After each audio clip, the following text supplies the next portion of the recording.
Thanks so much. I know it's tough when it's the last panel. We're all grown-ups here, so if you decide you need to stand up during the presentation to help yourself get that energy going, please do so. My name's Eric Richardson. As Nong Hong said, I introduced myself before. I really wanted to just take a minute to thank her, Dr. Wu, and ICAS for what's been a great conference so far, right?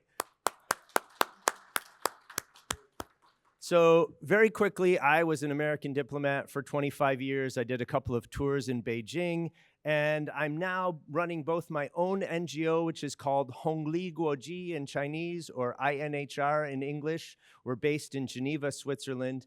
But most importantly, we've partnered with Dr. Wu and his team from Pax Sapiens, which is a new foundation in the U.S. China space. Pax is Latin for peace. Sapiens, like Homo sapiens, is Latin for wisdom or thinking. So the idea of that organization is peace through wisdom. And it was founded by a gentleman who wants to give his substantial wealth to be the Bill Gates of peace between the US and China. We had the good news that we were officially approved to have a Beijing office just this week. So I think we're the first foundation since the pandemic from the US to be in China. And we have a great panel. People-to-people exchange is an easy topic to think about, but a hard one to implement and get right.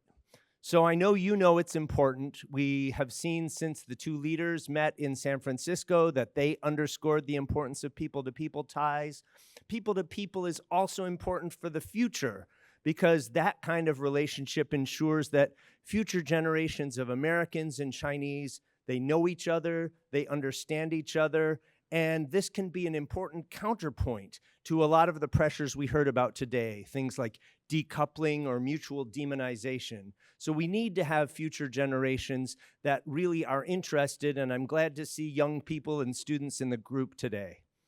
People-to-people is also a complicated topic because we have to talk about not only the positives of exchange, but the barriers to that exchange. And for those of you who were here this morning, you heard Robert Daly advocate, we need a VPN for all foreign students and scholars so that they can do the work that they've become accustomed to in their home countries. It also deals with visa and border policies and laws and policies that emphasize security and counter-espionage.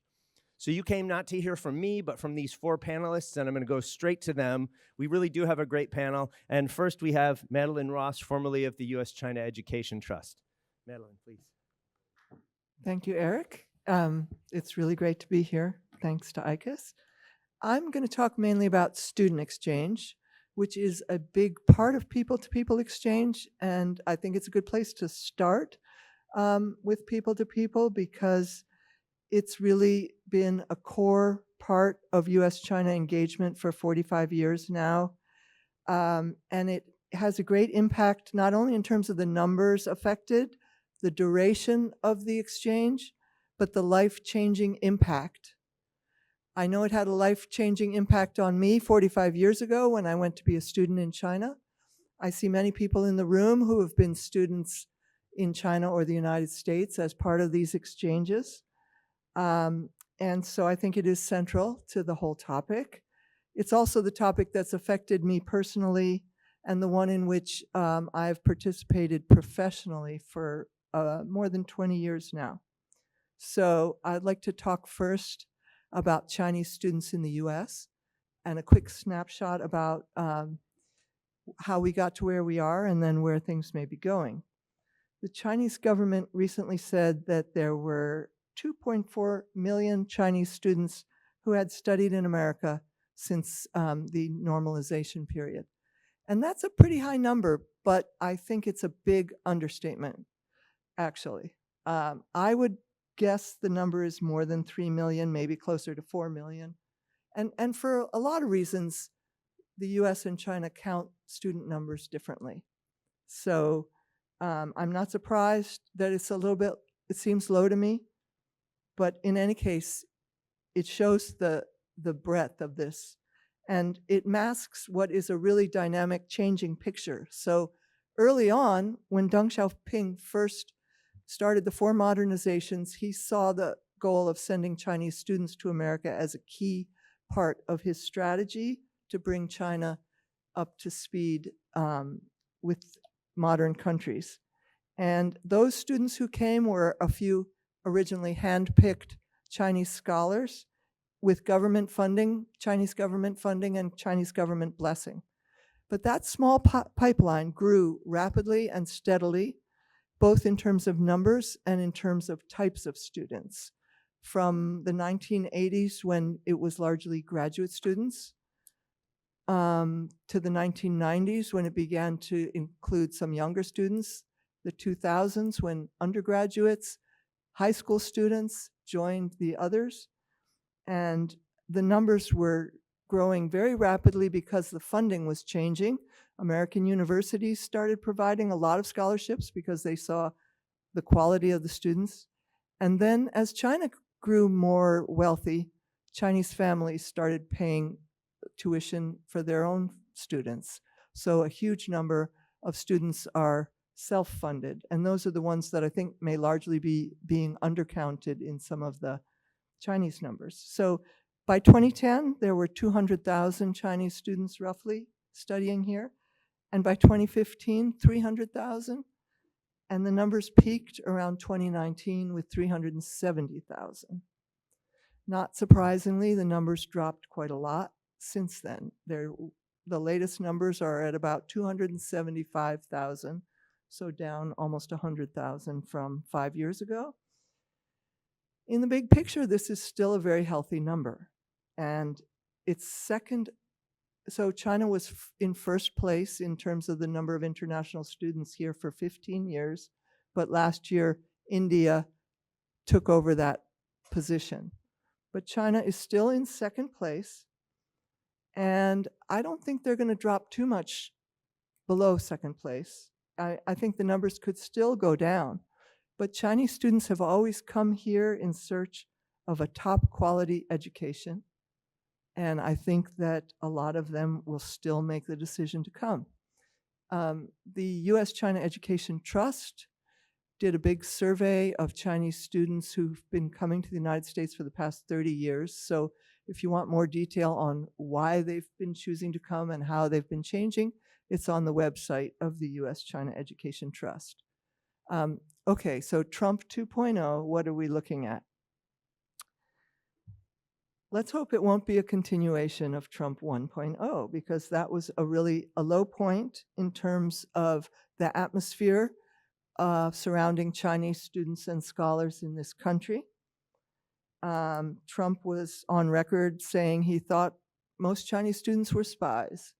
And there were new restrictions put in place in terms of the Chinese institutions, so restrictions on students who came from Chinese institutions that might have links to the PLA. And there were restrictions on students coming in certain STEM fields. And then, of course, the FBI put in place the China Initiative, which has already been discussed here. And that was hugely damaging in terms of pursuing Chinese American and Chinese scientists in this country. And that effort did grave long-term damage to the wrongly accused individuals, to many thriving research programs around the country, and to trust and goodwill between the two countries. So this time around, we can hope things will be a little bit better. The signs are confusing and contradictory. Trump has actually made statements in praise of Chinese students as extremely talented. And he talked on his campaign trail this summer about the need to keep brilliant international students coming to the United States. Some of Trump's close advisors, including Elon Musk, clearly recognize the importance of Chinese students and scholars to American innovation and technology. But many of Trump's likely appointees and hardline supporters in Congress are advocates of the dark narratives and restrictive policies that were in place in Trump 1.0, and some are even calling to renew the failed China Initiative. So, you know, it's going to be a test to see where the balance comes out. I don't think we'll see the pre-pandemic numbers again. And I think the total of 275,000 may may still go down farther.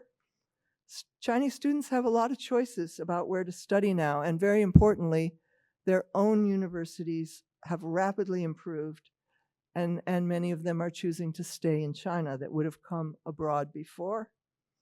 If students see anti-China rhetoric rising and tensions in the US and China rising, if they feel they won't be welcome and they have other quality options open to them, I think they'll take them. So there'll still be a good probably core, but the numbers won't be rising for some time. What about exchanges in the other direction? Here I'm a little more optimistic. American and Chinese officials don't agree on very much, but one of the few things that they've both said they would like to see is more American students studying in China. Many in the US correctly see this as a national security imperative. We need Americans who deeply understand China in order to manage various aspects of the relationship, and indeed we've come to rely on them in recent decades. The number of Americans studying in China has always been a very small fraction of the number of Chinese coming here, maybe 10,000, 11,000 in a given year. I estimate like the total in the years since the 1980s of 300-some thousand Americans in China studying there. So I count myself lucky to have been in that group early on. And at the highest point, in about 2010, 2011, there were 15,000 Americans in China. That was the max year. Again, most Americans typically only go to China for a relatively short time. They go for study abroad programs, maybe a semester, maybe a summer. So it looks very different. But those numbers were gradually declining after about 2012, and they fell right off a cliff during the pandemic when there were literally just a few hundred American students in China. So what is there to be optimistic about? Well, first of all, the numbers can only go up. The US Embassy estimates there are now about 1,000 Americans studying in China this year, and I think there's still quite a lot of pent-up demand among students who were not able to go to China for several years during the pandemic, but who had put time in to study Chinese and wanted to go.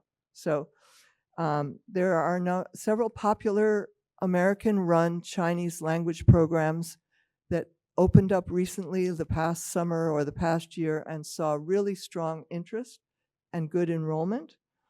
And we have a handful of now well-established US universities in China, Duke Kunshan being one of them, NYU Shanghai, Hopkins Nanjing, and there are others.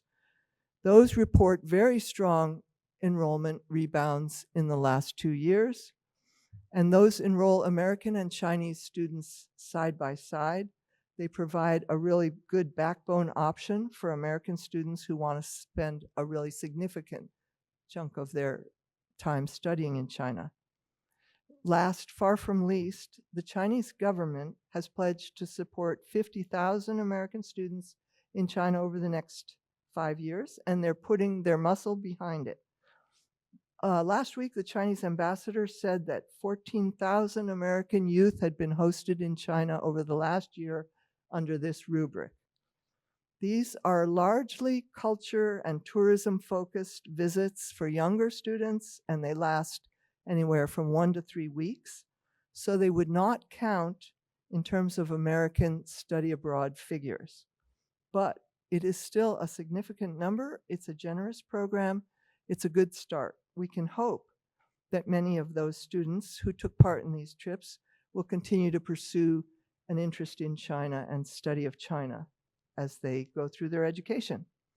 There was also good news at Thanksgiving as part of the welcome prisoner exchange between the US and China. The US government downgraded its China travel advisory from level 3 to level 2, which is a rather common category, and it will certainly ease concerns of American parents and US university administrators about sending students to China.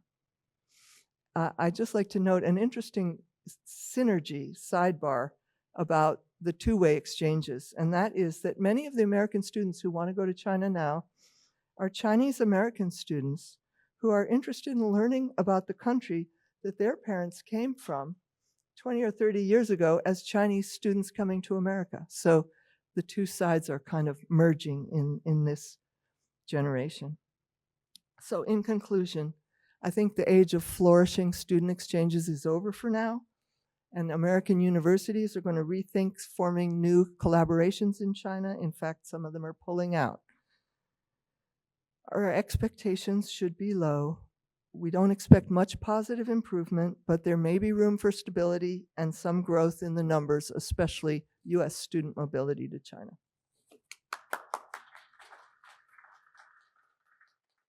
Next, I'll invite Secretary General Han Hua to the podium.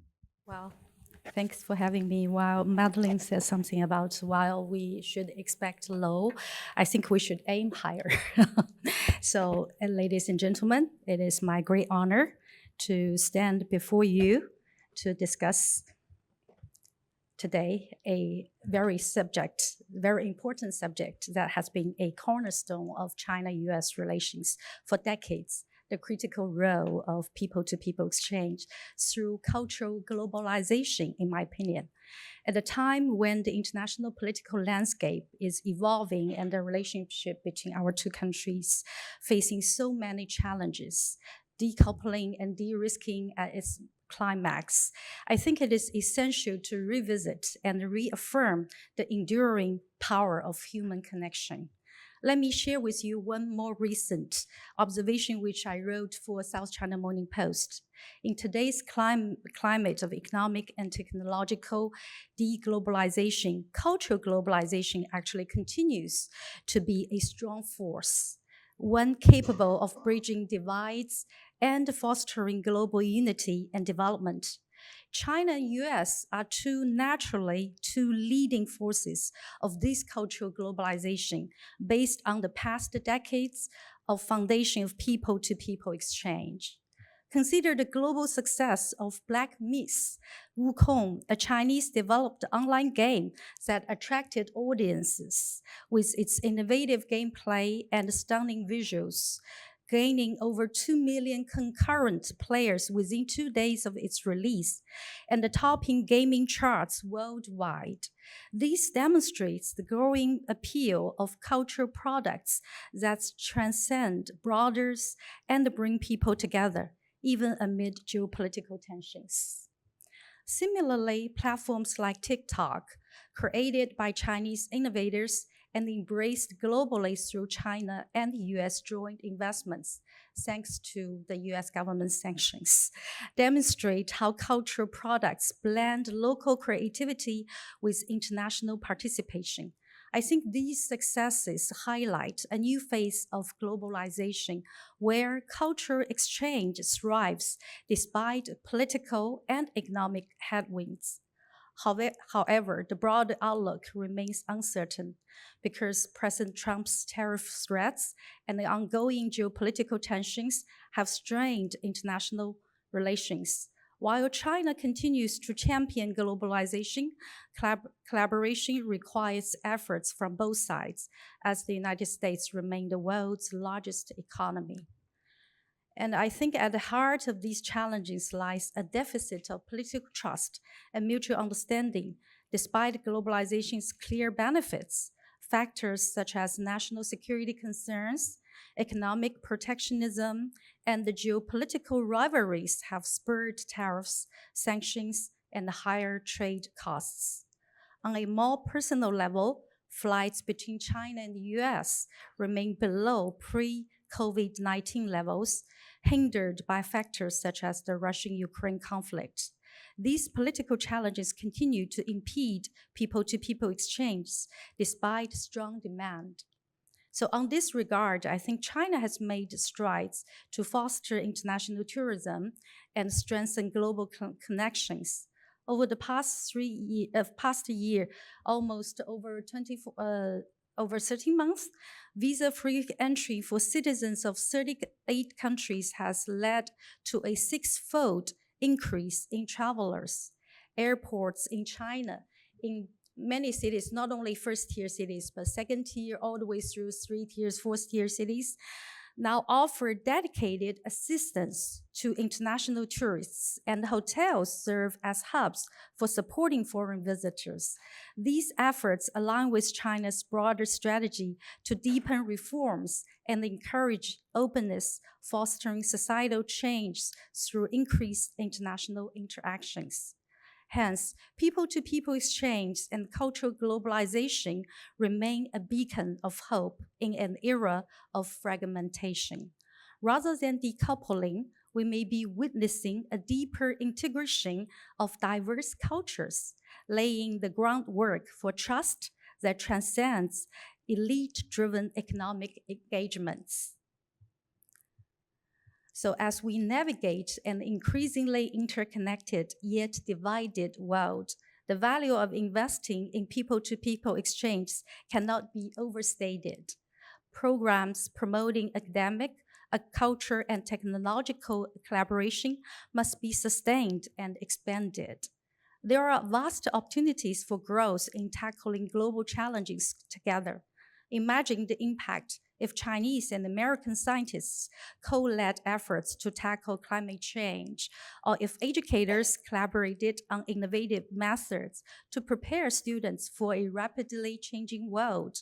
These are areas where people-to-people exchange can shine as catalysts for creative solutions.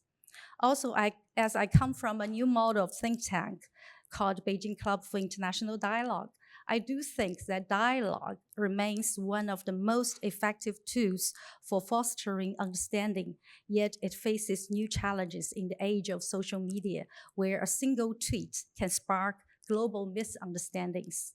So perhaps it is time to embrace a mix of open culture exchange and closed-door discussions. Behind closed doors, individuals can speak frankly, focus on solutions, and avoid the pitfalls of performative politics. So combining these approaches with direct personal connections offers a promising recipe for meaningful and productive dialogue. So in closing, let us remember that the ties between China and the United States are not solely defined by treaties or trade agreements, but by the individuals who engage, who share, and who learn from each other. As we navigate the complexities of our relationships, let us commit to nurturing the resilient force of people-to-people exchange, a force that holds the power to transcend politics and build a brighter, more connected future for all of us. Thank you.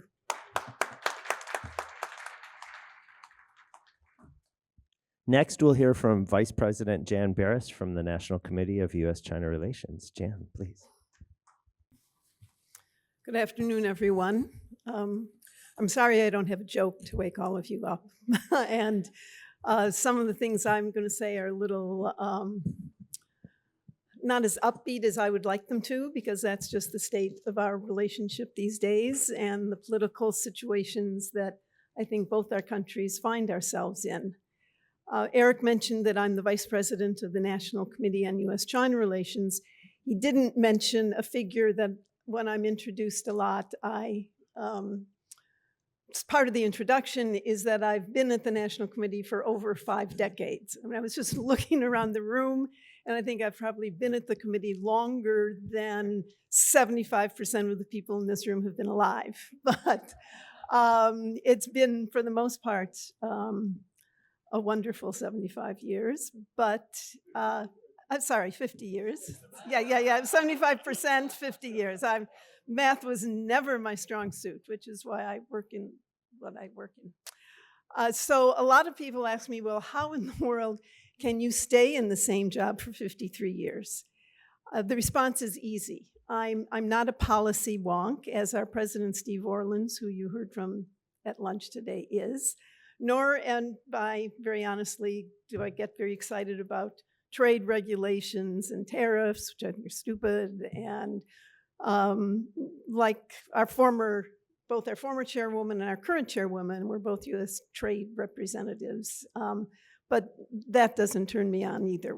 What I am is a person who really likes people.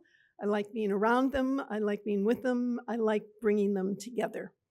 And so I'd like helping them make connections and to recognize more broadly that despite our many and sometimes very deep differences in a variety of areas, that we all do share a common humanity and often common individual hopes and dreams and expectations, desires, etc.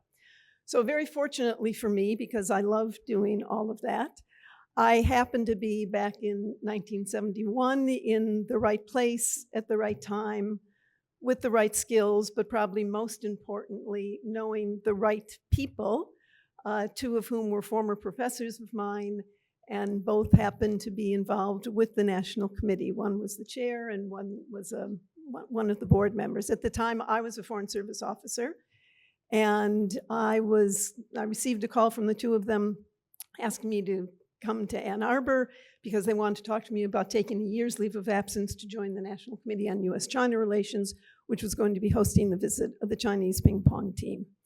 So I thought this was going to be, I thought it would be very exciting. I thought it would be a one-year interlude, and 53 years later, I'm still there. As I said before, they've mostly been wonderful years.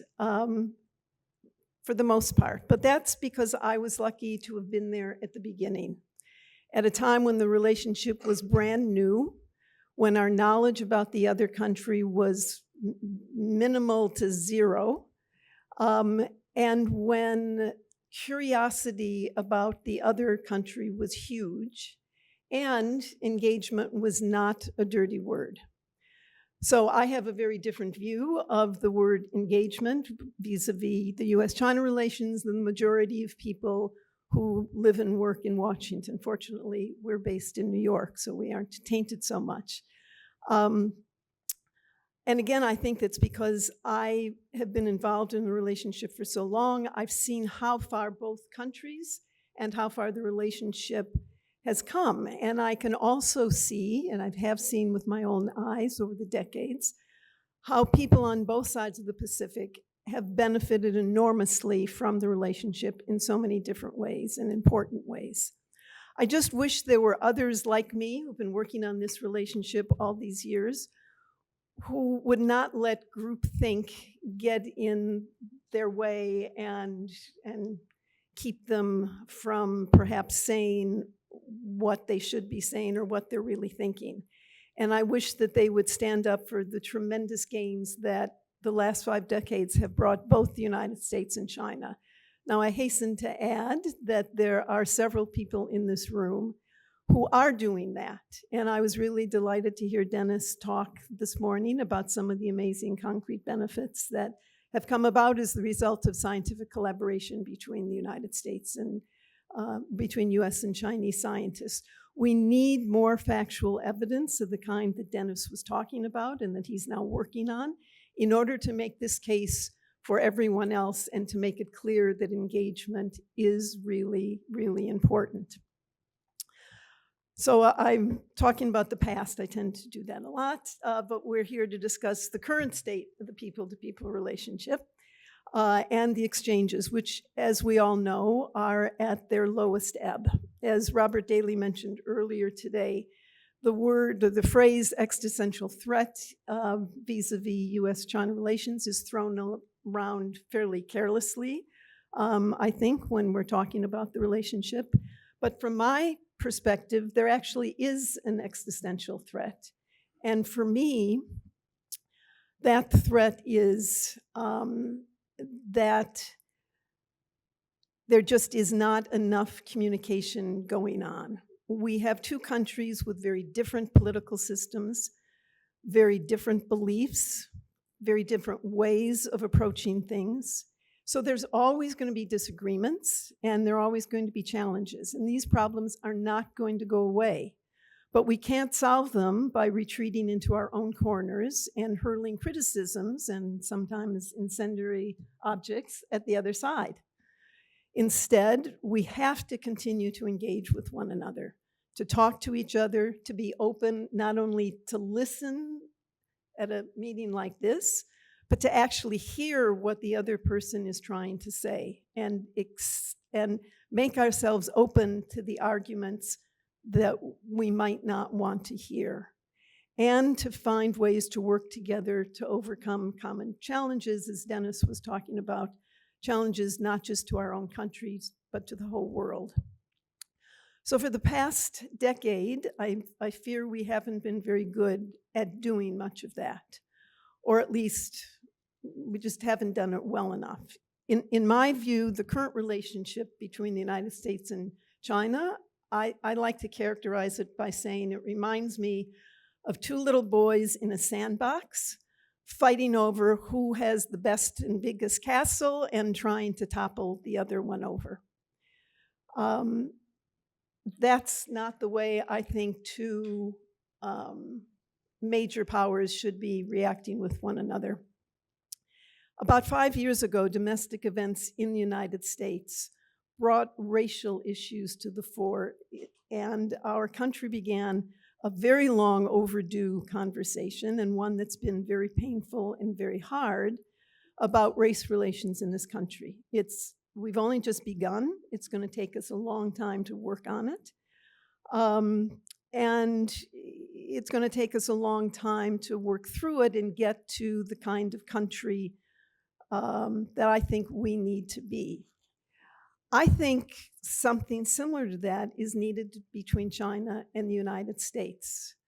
An honest reckoning of where we are, what we think about each other, what we mean to each other.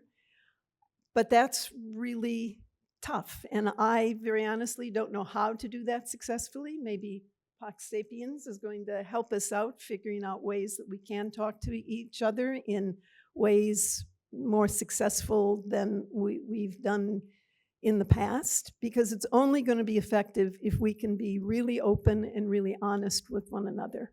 Won't be easy, especially given the current political situations in our two countries, but I think it's imperative that we try.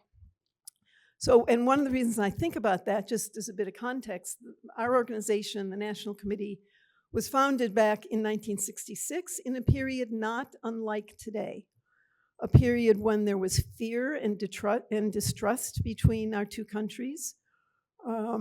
It was founded by a very strange group, sort of mixture of academics and businessmen, some missionary children, other religious leaders, mostly Quakers. And one of their early purposes was to, in fact, find what, you didn't have that phrase in those days, but to find a safe place where people with different points of view could come together and discuss those. At first, those discussions, because we found in '66, Chinese didn't come here until '72 with the ping pong team. So for the first 6 years, those discussions were just among Americans. But in 1984, 12 years after ping pong, we held the first such conversation between a group of Chinese and a group of Americans, basically what we now call track 2 meetings. It wasn't easy, and it wasn't easy primarily because a track 2 kind of discussion and dialogue is something that comes very easy to Americans. We've been doing it for a long time. We know how to do it. That wasn't the case for the Chinese. It took them a while and several iterations, but we kept working at it, and eventually we reached a point where the Chinese were fielding teams I felt equally and sometimes even more open, engaging than some of their American counterparts. And interestingly, I should note that the meeting that was the most productive and the most honest and the most open was held less than a year after Tiananmen. It took place in China. Emotions were very raw on both sides. There was shouting, there was pounding on the table, but there was also some very honest and open expressions of what we were all thinking and what we were thinking about each other. And this is what I believe we need more of, but as I said, I'm not quite sure how we get there. I do know it doesn't happen overnight, requires a lot of patience, a lot of hard work, and repeated meetings over time of the same people who gradually build relationships and trust in one another in order to make themselves so vulnerable.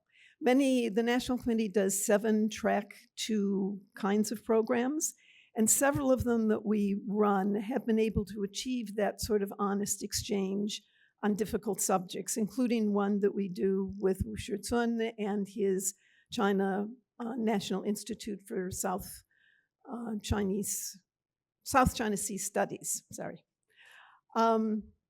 But track 2s and their very intense intellectual interaction is only one small aspect of the really huge in terms of depth and breadth of people-to-people relations that we have that Americans don't always think about, because some of them have become part of our daily lives. But there are just a myriad ways that our two peoples have come together over the past 50 years and have been able to get beyond the caricature portrayals that both governments and both medias are prone to using.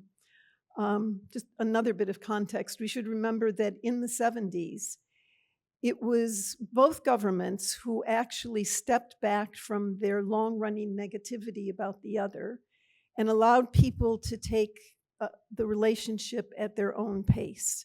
So in 1971, the U.S. had paved the way in early 71 by relaxing a lot of trade restrictions that we had against China that prevented interaction between the two countries. For instance, when I first went to Hong Kong as a Foreign Service officer, I was not allowed to shop in the China Books and Periodicals or the China Arts and Crafts store because our trade prohibitions, I did. I would wear a big hat so nobody from the consulate would see me, but anyway, I went to shop there because they always had the best stuff.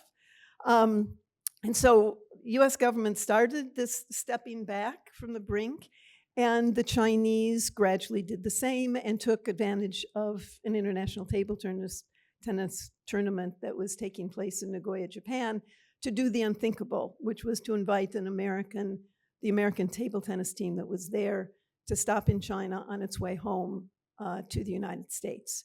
So while the two governments enabled it to happen, it was because of the people, the ping pong players, the swimmers, the divers, the soccer players, the performing artists, the educators, the students, the business community, and everyone involved in the myriad number of exchanges that began in the 70s and grew to such heights in the first decade of the century that we have the enormous web. It's because of all of them that we have this enormous web of deep and broad relations between Chinese and American people that's very hard to rip apart. The society-to-society dimension of the relationships grew quickly, and in fact, in some ways, I believe it became much more significant than the government-to-government relationship that initially made it possible, especially when you think about the very human aspects. There are people just in this room who've spent, as Madelyn pointed out, spent years, decades studying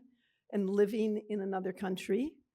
We have people in this room who are married to citizens of China or the United States for an international marriage, and who are raising children, either their own or I know there's some in this room have adopted Chinese children. So they're raising children with two sets of cultures. So I think that on the American side, okay, I'll go real fast, sorry. I told him I was going to be way less than the 10 minutes he gave me, and now I'm over, sorry. That's because I look up instead of reading my notes. I believe that on the American side, the decision to allow such extensive engagement by individuals and by private entities was part of a broader strategy to add resilience to this new relationship and to forge a lot of ties, both at the official level and at the unofficial level, to make the social fabric as strong as possible. Because remember, the political opening to China on the part of both Chairman Mao and Zhou Enlai and Henry Kissinger and Richard Nixon was a very, very risky political move in both countries. The logic on the American side, I think, was simple but very important, and that was the more people that were involved, the broader the scope of the relationship and interests, the larger array of constituencies you would then have to keep the stake in the relationship and make it successful. So from my perspective, if the two governments want to engage in tit-for-tat actions like tariffs or sanctions, That's their prerogative. Personally, I think those actions are not at all useful. In fact, I think much of it, what the two governments say and do to or about each other these days, is extremely counterproductive. So for the past 50 years, private citizens of both countries have done a really great job at building the relationship at a grassroots level. And when you bring together people who are professionals, who are not told what to say or do or think by their own governments, they are able to find common ground and common interest in working with their fellow professionals in the same field to advance humankind. And you're able to have the kinds of constructive relationships that Steve Orland spoke about over lunch. So it wouldn't be very popular probably for me, and especially saying this in Washington, D.C., but I think it argues for removing the two governments from the process and letting the professionals and the ordinary people come together, learn from one another, and share their knowledge. And if we could, I think the world would be in a lot better place.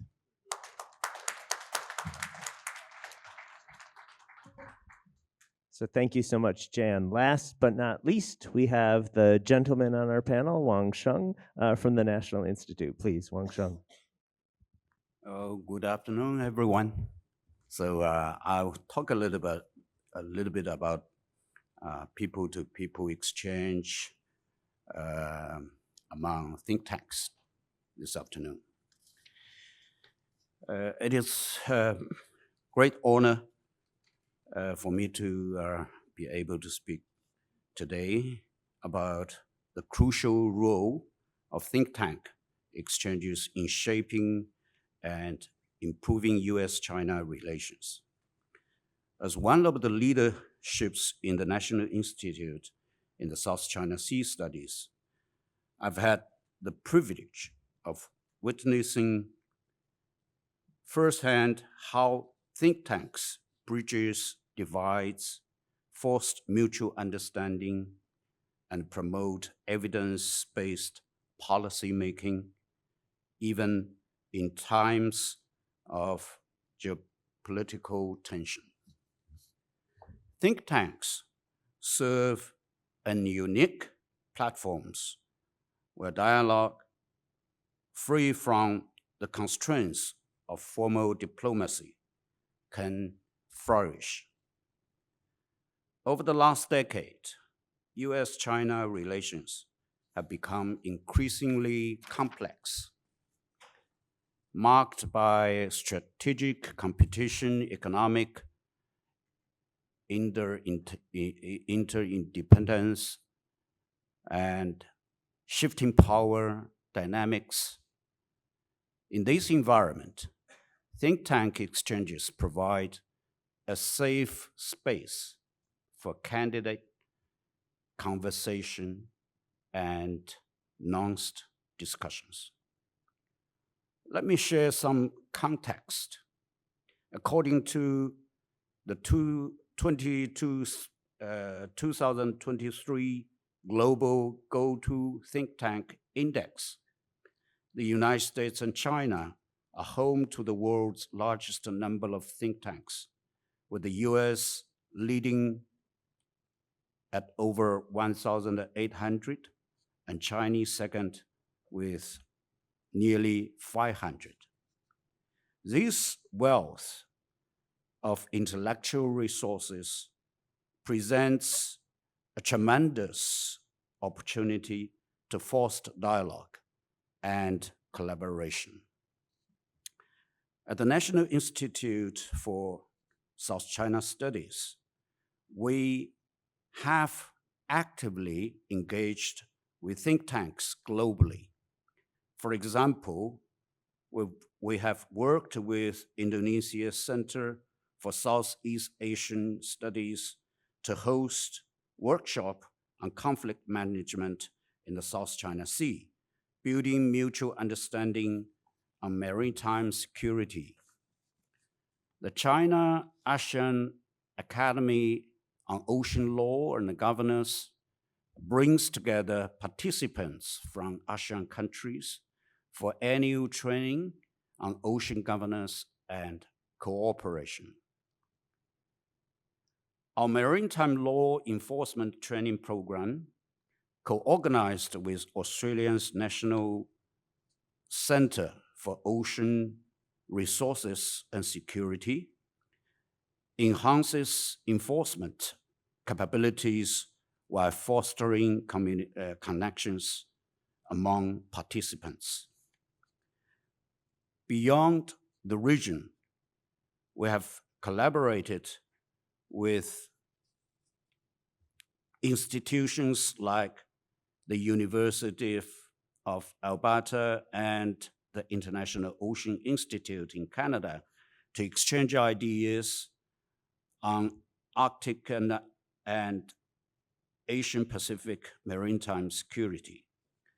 These engagements have often centered around maritime security, international law, and regional stability. One example I'd like to highlight is the dialogue series on maritime confidence building measure co-hosted with American partners. These dialogues have been instrumental in promoting practical solutions to reduce miscalculations and foster stability in the South China Sea, a region often seen as a flashpoint in the U.S. China relations. Despite their importance, think tank exchanges face significant challenges. Political polarization, national security concerns, and the visa restrictions have hindered collaboration in recent years. However, these obstacles also highlights the necessity of maintaining open lines of communication. I believe the solution lies in diversifying our approach. Think tank exchanges should include a broader range of participants, not just policy experts, but also academics, business leaders, and civil society representatives. This inclusivity ensures the discussions are well-rounded and have a greater chance of influencing policy decisions. As we look to the future, I urge both sides to prioritize think tank collaboration as a cornerstone of U.S. China relations. At the National Institute for South China Sea Studies, we are committed to expanding our engagement with global institutions, including from the United States, particularly in areas of shared interest like maritime study, climate change, among others. As we look to the future, I strongly encourage both sides to make think tank collaboration a central pillar of U.S.-China relations. At National Institute for South China Sea Studies, we remain steadfast in our commitment to deepening engagement with global institutions, including those in the United States. We aim to focus on areas of mutual interest, such as maritime studies, climate change, and other pressing global changes that will require joint efforts and innovative solutions. I'd also like to emphasize the importance of involving younger scholars and earlier career professionals in these exchanges. By investing in the next generation, we can ensure that the spirit of dialogue and cooperation endures. My final point, think tank exchanges are not just academic exercises. They are vital tools for fostering mutual understanding, addressing global challenges, and ensuring stable and prosperous future for both nations. At a time when U.S. China relations are fraught with uncertainty, let us double down on our commitment to open dialogue, robust research, and collaborative problem solving. Thank you very much.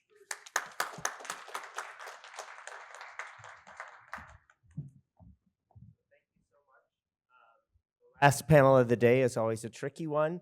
If anybody does have a question, please go ahead and move to the microphones. We have only about 5 minutes. And I just thought it was a great panel because we heard the range of possible ways of thinking about people to people, from student exchange to the power of cultural globalization, the history of people to people going back to ping pong diplomacy, and now track 2 dialogue between think tanks and institutions. So I see a colleague over here who has a question. Please go ahead. Hi, thank you. During the panel, I heard some comment about the polarization. As we people living in US, we all witness that the division inside of this country and domestic politics, the polarization. So I'm wondering, do panelists here see some similarity between these two? I mean, comparing the U.S. domestic politics division and people don't want to talk to each other from the other side versus the challenges in U.S.-China relationship. And if so, do you see any lesson that we can learn from it to address the U.S.-China relationship challenges? Thank you. Great, thank you so much. Why don't we let all the questions come forward, and then I'll turn back to each of the panelists for a brief set of closing remarks, please. Hi, I'm Shelby. I'm a GW student from Texas, and my question perhaps is for Mr. Wang. So during the first Trump administration, the Houston consulate was closed. So what do you think it would take for it to reopen, or if it's even possible? Thank you. Good question. Next, please. I'm Peter Humphrey, a former diplomat. Wondering if longer-term visitors to China receive social credit scores. Great. Okay, 3 excellent questions. I think we've had those. So if you all remember, panelists, we had polarization, the question of the future about the Houston consulate, and social credit scores. And maybe I'll just let each of you take 90 seconds to have your final comments, and we'll start with you, Dr. Wang, if you want to go first, please.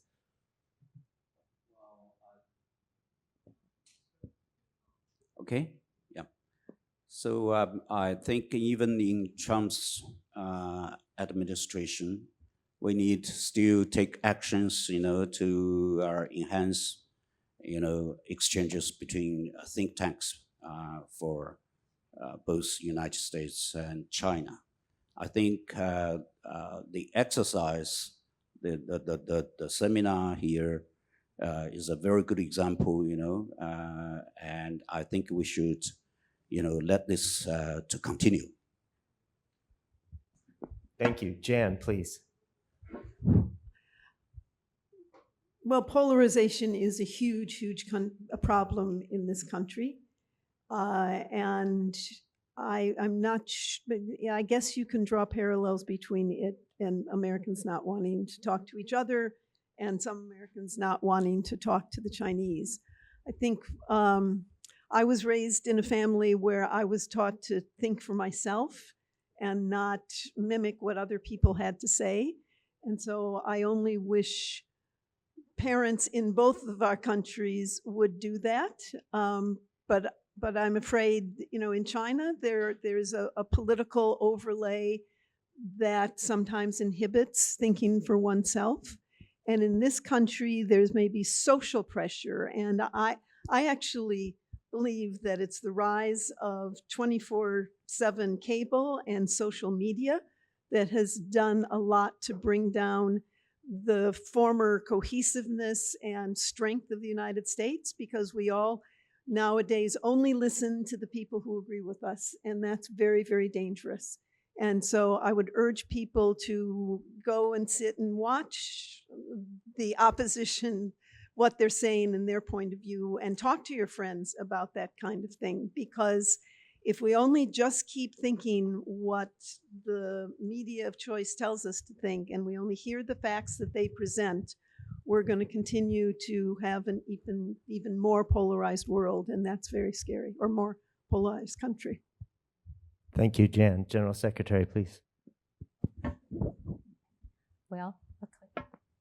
Hi, I'm from the media background. So if I may propose something that we can do more practical is that we are witnessing ups and downs. So we are both lucky and unlucky in this, turbulent world.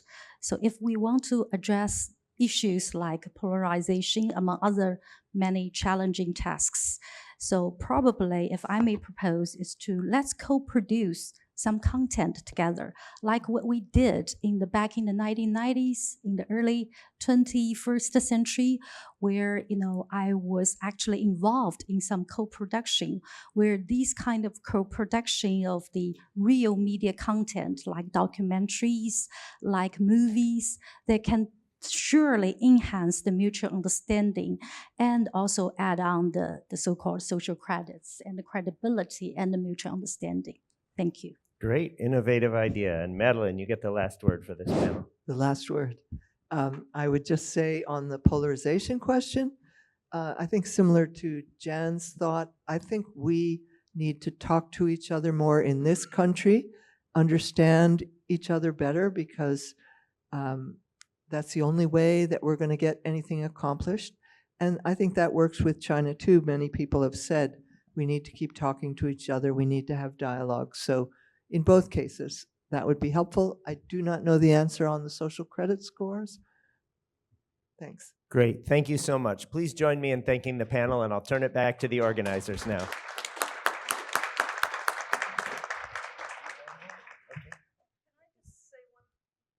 Oh, sure. I just want to say one thing before Hung Nung speaks, but you should stay up there, Nung, because I just want to, Nung is someone we've known for quite some time. We work with her very closely on one of our track twos, and we find her just an enormously thoughtful and talented person who is in a very difficult job in this city to be doing what she's doing, and she does it very well. And I've enjoyed the chance to meet your capable team that's here, and just want to thank you for what you do, and I know it's not always easy. Thank you, Jan. I did not expect that I was going to run another round of conversation. Thank you very much for your kind words. Thank you, Eric. So ladies and gentlemen, as we conclude today's conference, I would like to, on behalf of the ICAS and our 4 co-organizers, to thank everyone, particularly our speakers, moderators, to the great discussion contributing to this very and thoughtful a lot of topics we are being covered today. And I also want to thank our participants here in person and those online. It's not easy to gather such a large group of people who are willing to stay for the whole day at a conference. Particularly, we are seeing the hybrid and Zoom meeting become a trend after the COVID-19. I really appreciate your time staying with us. I would like to conclude very quickly. I think today's discussion have underscored the complexity and significance of the U.S. China relations, and I believe it highlighted duality of challenges and also opportunities ahead. So your conversation, your concluding, your input have reaffirmed the importance of constructive dialogue and rigorous research and navigating this dynamic, which continue to be ICAS' mission ahead in the next, hopefully 10 years, if we still survive in this very complex world. So we hope that the perspectives shared today inspire our further reflection and meaningful action as well, as we collectively work together towards a more stable future. Thank you for joining us at this meaningful occasion for ICAS.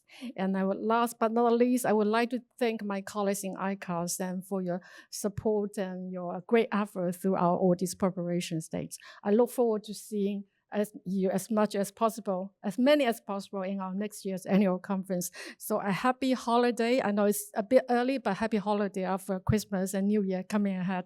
We all deserve it. Thank you very much.